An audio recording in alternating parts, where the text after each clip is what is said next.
स्वागत है आपका। आप देख रहे हैं भारत एक्सप्रेस और भारत एक्सप्रेस की टीम इस वक्त बिहार के 40 संसदीय क्षेत्र में से जो सबसे हॉट संसदीय क्षेत्र माना जाता है उस जगह पर हम हैं और ये जगह है बेगूसराय संसदीय क्षेत्र। ये वो इलाका है जहां से बिहार के प्रथम मुख्यमंत्री श्री कृष्ण सिंह ने बिहार का नेतृत्व किया था, बिहार की सत्ता संभाली थी और बिहार को एक नई दिशा उन्होंने दी थी और उस दिशा पर आज बिहार आगे बढ़ता नजर आ रहा है और उसका दावा भी जो भी सरकार में आते हैं वो लोग करते हैं। ये धरती है राष्ट्र कवि रामधारी सिंह दिनकर की और उस धरती पर इस वक्त हम मौजूद हैं जानने के लिए कि सत्ता का संघर्ष लोकसभा चुनाव 2024 में बेगूसराय की जनता का मिजाज क्या है। यहाँ 7 विधानसभा क्षेत्र आते हैं इस संसदीय क्षेत्र में।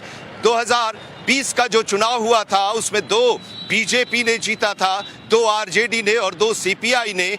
एक सीट पर अभी जो वर्तमान में विधायक हैं वो इस वक्त मटियानी से वो जनता दल यूनाइटेड में है, यानी कि 3 अभी एनडीए के पास है लेकिन विपक्ष के पास 4 सीटें हैं। 2019 का जो चुनाव हुआ था गिरिराज सिंह यहां से चुनाव लड़े थे और बड़ी भारी मतों से बड़े अंतर से उन्होंने जीत दर्ज की थी। करीब 4 लाख का अंतर था, 56% से आसपास का वोट उन्हें प्राप्त हुआ था। और यहां पर दूसरे नंबर पर सीपीआई से कन्हैया कुमार थे और तनवीर हसन आरजेडी के तीसरे नंबर पर थे।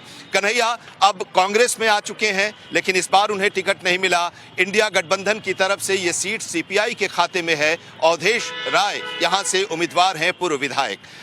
करीब 19 लाख के आसपास के यहाँ पर वोटर हैं। महिला जो वोटर हैं उनकी काफ़ी जब मतदान होता है तो बड़ी संख्या में वो मतदान में हिस्सा लेती हैं और उनका जो मतदान होता है वही उम्मीदवार की जीत को तय करती है। हमारे साथ हर दल के नुमाइंदे यहाँ पर जुड़े हुए हैं। हम परिचय भी करा देते हैं। हमारे साथ जुड़े हुए हैं जनता दल यूनाइटेड से पूर्व एमएलसी हैं जिला अध्यक्ष रुदल राय जी हमारे साथ जुड़े हुए हैं। आरजेडी के मोहित यादव हमारे साथ जिला अध्यक्ष हैं, जुड़े हुए हैं। एलजेपी के प्रेम पासवान जी हैं। बीजेपी से सांसद के प्रतिनिधि एडवोकेट अमरिंदर कुमार अमर और सीपीआई एमएल से चंद्रदेव वर्मा हमारे साथ इस चर्चा में जुड़े हुए हैं। वो लोग बताएंगे, आम लोग भी हैं, पार्टियों के अलग अलग समर्थक भी हैं यहाँ पर। लेकिन जरा यहाँ के जो राजनीतिक स्थिति है इस बार 2024 की वो जरा बहुत संक्षेप में हम समझ लेते हैं। हमारे साथ रविशंकर जी हैं, जुड़े हुए हैं, स्थानीय पत्रकार हैं, यहाँ के बारे में यहाँ की राजनीति को ये समझते हैं। 2024 का चुनाव 2019 से कितना अलग है, क्या है मुद्दे यहाँ? देखिए, जिस तरह से 2024 का चुनाव हो रहा है, मुझे लगता है महागठबंधन ने जो प्रत्याशी तय की है, थोड़ी सी जल्दबाजी उन्होंने की प्रत्याशी तय करने में। इसलिए मुझे लगता है कि एनडीए की राह आसान होगी इस बार। हालांकि एंटी इनकम्बेंसी गिरिराज सिंह के पक्ष में है मौजूद। यहाँ अंतरकलह भी है, पार्टी में देखने को मिल भी रहा है अंतरकलह। इसके बावजूद जो जीत का आंकड़ा आपने बताया, 4,22,000 मतों से उन्होंने जीत दर्ज की थी पिछली दफ़ा 2019 में। इस बार थोड़ा कम अंतर रह सकता है लेकिन भारी पड़ेंगे। जैसा कि मैंने बताया कि उन्होंने जल्दबाजी की कैंडिडेट तय करने में महागठबंधन की तरफ से। और जो महिला वोटर्स के टर्नआउट की बात आप कर रहे थे, निश्चित रूप से यह समझा जाता है महिला वोटर्स अगर अधिक संख्या में टर्नआउट होती हैं, मतदान करने के लिए निकलती हैं, तो या तो नरेंद्र मोदी के नाम पर निकलती हैं या फिर नीतीश कुमार के नाम पर निकलती हैं। तो ये अभी जो दिख रहा है समीकरण, अभी के समीकरण के अनुसार एनडीए बढ़त में है। अभी का जो समीकरण है वो एनडीए बढ़त में है, लेकिन अब इस जीत के सिलसिले को आगे बढ़ाना है। यहाँ से बड़े बड़े दिग्गज भी जीतकर लोकसभा में पहुंचे हैं, चाहे वो कृष्णा शाही रही हो, ललित विजय सिंह रहे हो, राजू सिंह, ललन सिंह, भोला सिंह और फिर दिग्विजय सिंह जो केंद्र सरकार में मंत्री हैं। क्या दोबारा दिग्विजय सिंह बेगूसराय से फतह कर पाएंगे? कितनी चुनौती है इस बार, आप क्या समझ रहे हैं?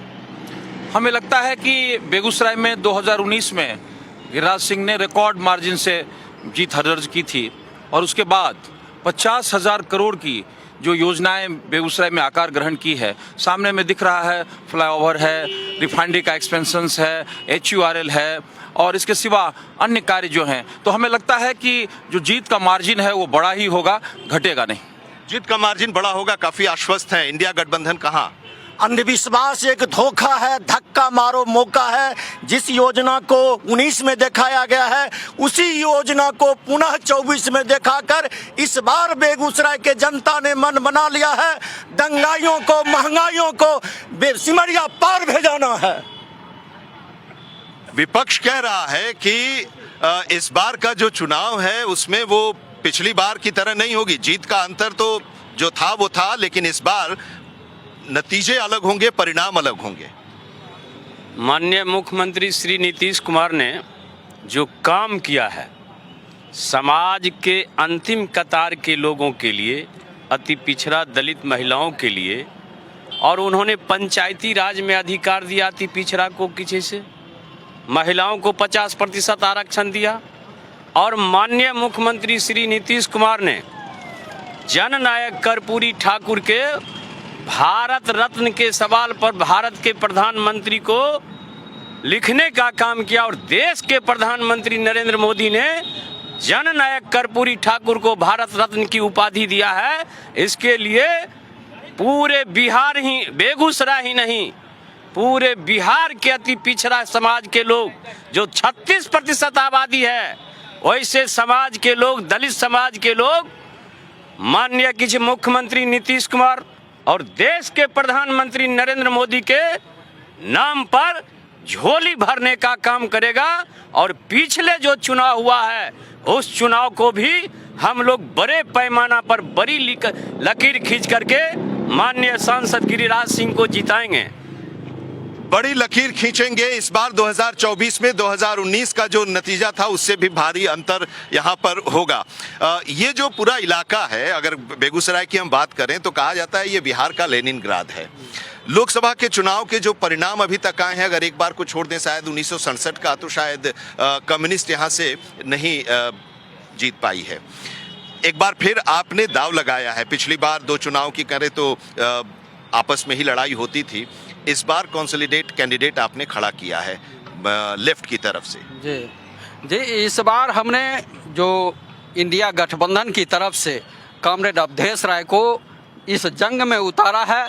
यह जंग जो है काफ़ी चुनौतीपूर्ण है, और ख़ास करके यह जो लड़ाई है आज जो अभी दलित और पिछड़े की बात हो रही है, तो निश्चित रूप से यह चुनाव दिखला रहा है। जो यह चुनाव सिर्फ दलित पिछड़े की बात नहीं है, बल्कि यह चुनाव राष्ट्रीय मुद्दे का सवाल है, देश के अस्मिता का सवाल है। यहाँ लोकतंत्र, संविधान को जो मान मर्दन किया जा रहा है, उसको समाप्त करने की जो कार्रवाई की जा रही है, उसके खिलाफ आज जनता सड़कों पर है। किसी कोई नेता के भरोसे ये लड़ाई नहीं चल रही है, बल्कि जनता जिसने देश को बनाया है, जिसने इस हिंदुस्तान के संविधान को, बाबा साहेब के संविधान को बनाया है, उस संविधान को बचाने के लिए आज जनता सड़क पर है। जैसे देश की आज़ादी के लिए जनता ने जान की बाजी लगा दिया था, उसी तरह से इस बार यहाँ का जो जंग है, हिंदुस्तान के चुनाव का जो जंग है, वो जनता जीतेगी और अपनी जान की बाजी लगा करके हिंदुस्तान के संविधान को मटियामेट करने वाले। लेकिन आपके एक कॉमरेड पिछली बार यहाँ से मैदान में आए और अगला चुनाव आते आते आपके कॉमरेड कांग्रेसी हो गए। देखिए, वो तो कांग्रेसी हो गए, ये हमारे लिए बातें नहीं है। नेता आते और जाते रहेंगे। आपने बनाया उनको? नहीं, बिल्कुल हमने बनाया। हाँ। लेकिन हमारा जो सिद्धांत है, हमारी जो लड़ाई है गरीबों के पक्ष में, हिंदुस्तान के आम आवाम के पक्ष में।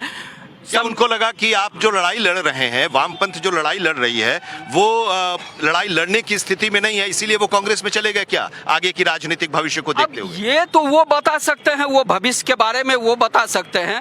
नेता तो आते ही जाते रहते हैं, लेकिन उसके बारे में मैं उन पर कोई कमेंट नहीं करूंगा। लेकिन जो लोग आज देश के संविधान को खत्म करना चाहते हैं, उसे जनता खत्म कर देगी। संविधान आप खत्म करना चाहते हैं, आप एलजेपी से हैं और घटक दल हैं। संविधान, लोकतंत्र आप खत्म करना चाह रहे हैं, ये बात ये लोग तो कह रहे हैं। सोनिया गांधी ने भी ये पब्लिक मीटिंग में कल ही बात ही कही थी। विरोधी बोलते हैं, लेकिन 2014 से जो भाजपा सरकार आई है, यशस्वी प्रधानमंत्री नरेंद्र मोदी जी पूरे अंतिम पैदान वाले व्यक्ति को मदद किए हैं, चाहे वो योजना को मैंने सभी योजना में, दूसरा बात महिलाओं के लिए किए हैं, 370 हमने हटाए हैं, राम मंदिर बनवाए हैं, हिंदू आस्था को सनातन धर्म को ऊंचा किए हैं। और संविधान क्या, मैंने कोई संविधान के यहाँ खतरे में नहीं है। ये लोग 400 पार हम लोग होने वाले हैं, भाजपा एनडीए 400 पार होगी और बिहार में 40 सीट लेगी ये एनडीए गठबंधन, क्योंकि बिहार के मुख्यमंत्री विकास किए हैं,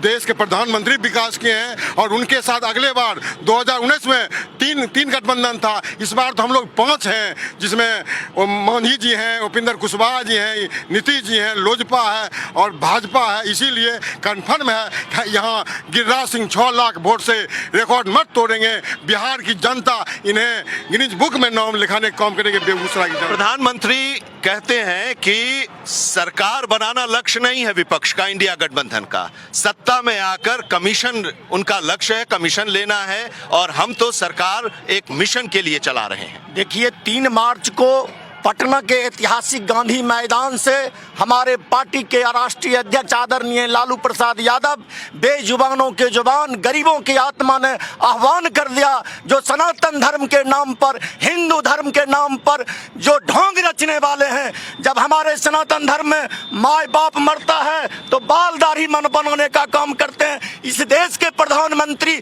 हिंदू हैं ही नहीं, सनातन धर्म को मानने वाले हैं ही नहीं। अगर सनातन धर्म को मानने वाले होते, हिंदू होते, तो बाल दाढ़ी क्यों नहीं बनाए?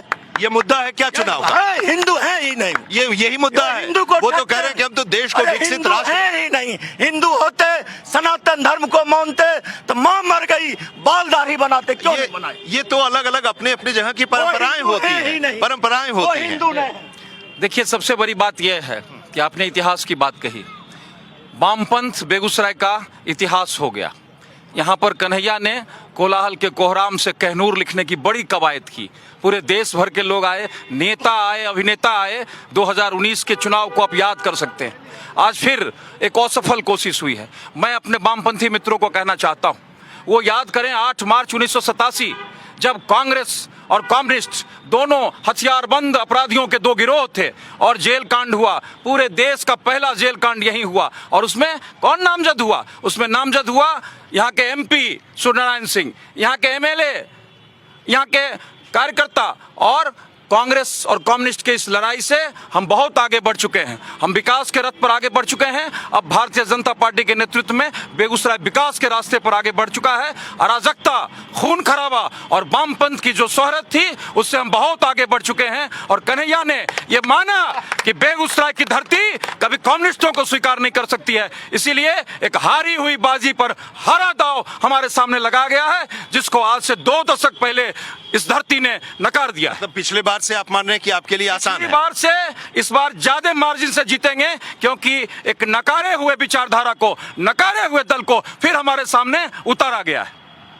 सर जी, इस पर क्या बोलना है? मोदी जी की गारंटी, मोदी जी की गारंटी पूरा करने की गारंटी है। ये 2014 से जनता लोग देख रहे हैं। आज बेगूसराय को जो विकास है ये एनडीए सरकार की करामात है, वो नीतीश कुमार और मोदी जी के साथ। ठीक, जहां तक गिरिराज जी की सवाल है, मेरा एक नारा है, एनडीए 400 पार, गिरिराज सिंह 5, एनडीए 400 पार, गिरिराज सिंह 5 लाख पार होंगे।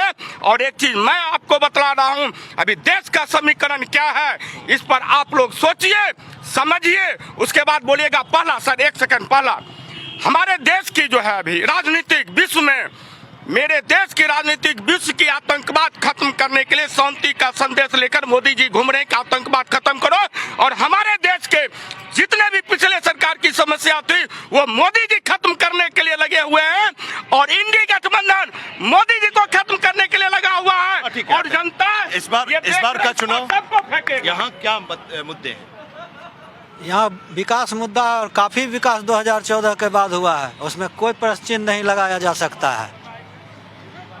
आप कुछ बोलेंगे या चुनाव पर? साथ में नीतीश कुमार, इसलिए फिर से आ रहे हैं नरेंद्र मोदी जी।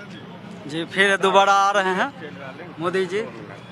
देखिए, आज राम लखन का जोड़ी बना है, फिर से बीच में कुछ दिन गड़बड़ा गया था, लेकिन फिर से बना है नरेंद्र मोदी और नीतीश कुमार का, जो विकास पुत्र दोनों। हमारे नीतीश कुमार बिहार के विकास पुत्र हैं और नरेंद्र मोदी देश का विकास पुत्र है, न्याय के साथ विकास कर रहे हैं। इसलिए नरेंद्र मोदी बहुत जरूरी है। फिर देश में जो 400 पार के जिन्होंने आज घोषणा किए हैं, नरेंद्र मोदी जो बोलते हैं वो करते हैं। इसलिए युवा क्या सोच रहे हैं? युवाओं की सोच यही है कि मोदी जी आए और 400 पार का जो लक्ष्य है, हम लोग 400 पार कर बिहार में 40 के 40 सीट जीतेंगे, जिसके लिए हमारे राष्ट्रीय अध्यक्ष श्री चिराग पासवान जी हनुमान बनकर बिहार में खड़े हैं। और मैं ये गारंटी देता हूं कि बेगूसराय की जनता गिरिराज सिंह को 6 लाख वोटों से जिताकर दिल्ली भेजने का काम करेगी। आप 5 लाख कह रहे थे, ये 6 लाख कह रहे हैं, और ये तो कह रहे हैं कि इस बार ज्यादा होगा। लेकिन महिलाओं की बात अगर होती है तो नरेंद्र मोदी कहते हैं कि 4 जातियां हैं, महिला हैं, किसान हैं, युवा हैं, गरीब हैं। महिलाओं के विकास की बात हो रही है और महिलाओं के विकास के लिए वो लगातार लगे हुए हैं। महिला तो देखते हैं कितना विकास हो रहे हैं, कितना सुरक्षित दे रहे हैं। जो यहाँ दिल्ली में महिला पहलवान जी को जो रोड पर देख मारा पीटा गया, उस पर एकोदा अथी किए, महिला को ध्यान दिए, कहते हैं महिला सुरक्षित, महिला यहाँ मेरे माता और बहनों हैं। लेकिन मणिपुर में जो महिला को नंगे नचाया गया, रोड पर दौड़ाया गया, उसमें कहाँ देखे, क्या देखे हैं नरेंद्र मोदी जी? कहते हैं महिला सुरक्षित है, देश में कहाँ सुरक्षित? महिलाओं के लिए आरक्षण की व्यवस्था पास हो चुकी है संसद और विधानसभाओं में, विधान परिषदों में पास हो चुकी है। नारी बंधन अधिनियम कुछ नहीं अभी तक क्या तो आपको भी मौका मिल जाएगा जब वो लागू हो जाएगा। वो तो मेरे तेजस्वी भैया जो करेंगे सो अभी तो देख लीजिएगा ना। अभी जो 17 महीना में जो किए हैं युवा के लिए, वो तो और रहते तो और कर देते। हाँ, एक मिनट, हाँ बताइए। 2024 का चुनाव बेगूसराय क्या मांग रहा है? बेगूसराय क्या मांग रहा है? मांग रहा है ये कम्युनिस्ट की धरती है, और यहाँ जो कम्युनिस्ट जो है, जो सामंतवादियों से आज़ादी दिलाए थे, वे लड़ाई लड़े थे। हमारे साथी बोले कि वे बंदूक उठाए नहीं, ये गरीब गुरबा को कुचला जा रहा था, उसके विरुद्ध लड़ाई लड़े। और इस बार इंडिया गठबंधन में हमारे राजद उनके साथ हैं। इससे पहले आपको याद होगा इस 7 विधानसभा में 5 विधानसभा मेरा था। इस बार भी अगर 3 विधानसभा में हम थोड़ा मत से पीछे हटते हैं, ये नहीं होगा। इस बार 4 लाख से हम इंडिया गठबंधन उन्हें हराकर गंगा पार भेजने का काम करेंगे। लेकिन 2019 में इन 7 विधानसभा क्षेत्रों में बीजेपी आगे चल रही थी। ये आगे चल रही थी, तो आगे जो कमिंग इलेक्शन है उसमें इस 5 साल में आप लोगों ने ऐसा क्या किया कि वो 56% जो वोट लिए थे उसको आप पार करके आप आ जाएंगे? ये देखिए, ये जो वर्तमान दौर है उसमें गरीबों के लिए हमारे साथी जो बता रहे हैं, गरीबों के लिए हमने देखा जो मनरेगा का सवाल है, मनरेगा में कटौती कर दिया गया, कहने के लिए कह दिया गया जो 12 रुपये की बढ़ोतरी कर दी गई। लेकिन ऐसा मजाक है जो कोई कानून नहीं है, ना बिहार सरकार की ने कानून बनाई है, न केंद्र सरकार ने कानून बनाई है जो मजदूरों के लिए 228 रुपये मजदूरी होगी। ये कहीं का कानून नहीं है। तो ये अपने मन से मनोगत ढंग से सारे कानूनों को चलाने की सरकार जो कार्रवाई कर रही है, गरीब लोग उसको देख रहे हैं। जो गरीब 17 महीने आप साथ थे बिहार में, तो उस समय सब ठीक था? जो बात आप कर रहे हैं उस समय वो सब कुछ पटरी पर था? उस समय तो हमने दिखला दिया। जो ये 17 वर्षों की सरकार 17 महीने में करके दिखला दिया। जो तेजस्वी ने कहा जो हम आते के साथ 10 लाख लोगों को रोजगार देंगे, 17 महीने में उसने 5 लाख लोगों को रोजगार दे करके दिखला दिया। और यही भरोसा है, यही बिहार के नौजवानों के का आकर्षण है जो इंडिया गठबंधन। माननीय मुख्यमंत्री, बहुत आरोप लग रहा है, माननीय मुख्यमंत्री नीतीश कुमार और देश के प्रधानमंत्री नरेंद्र मोदी आज के तारीख में कोई पैदा नहीं लिया है जो पिछड़ा और अति पिछड़ा दलित और महिला का मसीहा हो सकता है। बिहार पहला राज्य है जहां महिलाओं को पंचायती राज में ही नहीं अधिकार दिया, नौकरी में 35% दिया। तो देश के प्रधानमंत्री नरेंद्र मोदी ने पार्लियामेंट में पारित कर करके 6 से 35% आरक्षण देने का काम किया। और दलितों के सवाल पर, अत्यंत पिछड़ों के सवाल पर, और अंबेडकर जी का जो सपना था उस सपना को लोहिया जी का जो सपना था उसको अगर किसी ने साकार किया है तो माननीय मुख्यमंत्री श्री नीतीश कुमार और देश के प्रधानमंत्री नरेंद्र मोदी। और जहां तक बेगूसराय का सवाल है, बेगूसराय जिला में जो विकास हुआ है इतिहास के पन्ना में लिखा जाएगा। ये आपको पूरब से लेकर के पश्चिम तक मुंगेर रेल सड़क पुल एनडीए के शासनकाल में हुआ, इधर 6 लाइन पुल का पीछे से एनडीए के शासनकाल में हुआ, और कम्युनिस्ट पार्टी और कांग्रेस के लोगों ने आंदोलन के माध्यम से फर्टिलाइजर को बंद करवाने का काम किया था। हम धन्यवाद देना चाहते हैं बिहार के मुख्यमंत्री, उस समय रेल मंत्री हुआ करते थे, बिहार के तमाम सांसद को लेकर के माननीय अटल बिहारी वाजपेयी, श्रद्धेय अटल बिहारी वाजपेयी से वसीयतनामा लिखाने का काम किया। अगर गैस से आधारित फर्टिलाइजर होगा तो बरौनी में होगा, और उसी के कड़ी को जो यूपीए की सरकार था वह कूड़ेदानी में रख दिया। धन्यवाद देना चाहते हैं गिरिराज सिंह को, उन्होंने उस कूड़ेदानी से उस फाइल को निकलवा करके उन्होंने किसी फर्टिलाइजर को शुरू करने का काम किया, किसानों को किसी जो दर्द था उसको समाप्त करने का काम किया।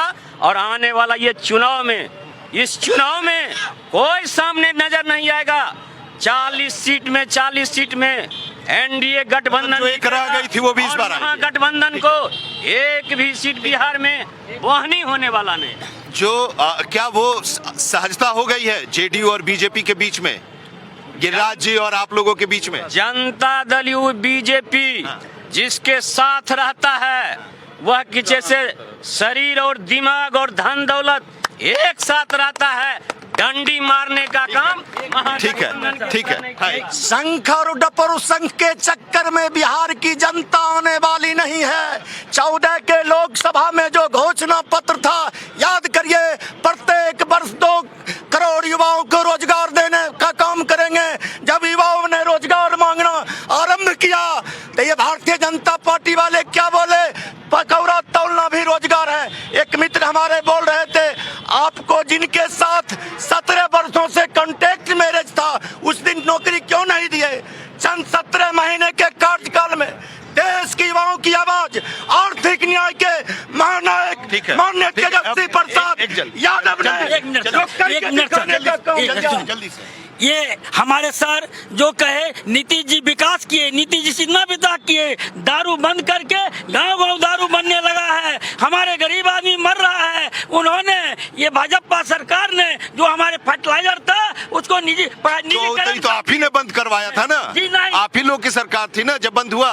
बीच में आप भी आए, अब मौका मिला 17 महीने का। जी ने जो किए बंद, हम लोग आए तो हम लोग इसको विरोध कर रहे थे, लेकिन तब तक तो भागकर उन्होंने राजद में आए, राजद से नहीं भागे। देखिए, इस बार भ्रष्टाचारी जुटाओ पार्टी को बिहार का नौजवान खदेड़ देगा। आज रोजगार में पेपर लीक हो रहा है, नौजवान परीक्षा की तैयारी करते हैं और ये लोग लाखों करोड़ों लेके पेपर लीक करवा देते हैं, और जब युवा सड़क पर आंदोलन करते हैं तो उसे अपराधियों जैसा पीटा जाता है। नौजवान देख रहा है और इसका जवाब जल्दी से। मैं संक्षेप में यही कहना चाहता हूं अपने मित्रों को कि 2000 में जब अटल बिहारी वाजपेयी आए तो मुंगेर पुल शुरू हो गया। 2000 में जब अटल बिहारी वाजपेयी आए तो एक्सपेंशन शुरू हो गया रिफंडी का, और 10 वर्ष तक यूपीए की सरकार रही तो मुंगेर पुल लटका रहा, और फिर मोदी जी आए तो मुंगेर पुल बनकर तैयार हो गया। जब मोदी जी आए तो रिफंडी का 20,000 का एक्सपेंशन शुरू हो गया। जब मोदी जी आए तो सिमरिया पर बाएं और दाएं दोनों तरफ पुल बनने लगा। माननीय मुख्यमंत्री नीतीश कुमार ने उन्होंने जो रोजगार देने का काम किया, कोई ऐसा पंचायत नहीं है जिस पंचायत में 50 लोगों को रोजगार मिला है। और देखिए, अभी पारित करके नीतीश मतदाता जो 35% युवा हैं, युवा नरेंद्र मोदी को चाहती है, इसीलिए नरेंद्र मोदी 400 पार करेंगे। माननीय राष्ट्रीय जनता दल के राष्ट्रीय अध्यक्ष बेगूसराय में, बलिया में अनुमंडल बनाए, बखरी में अनुमंडल बनाए, तेघरा में अनुमंडल बनाए, मंझौल को अनुमंडल बनाए, 5 प्रखंड बनाए। गिरिराज बाबू को हम आपके माध्यम से बधाई देना चाहते हैं। वो 3 जगह मानव विरोधी दंगा करवाने का काम किए। हमारी जो महिला बहन है वो बोले हैं मणिपुर की बात, इनको संदेश खाली नहीं याद आ रहा है जो नंगा नृत्य किया गया महिलाओं के साथ।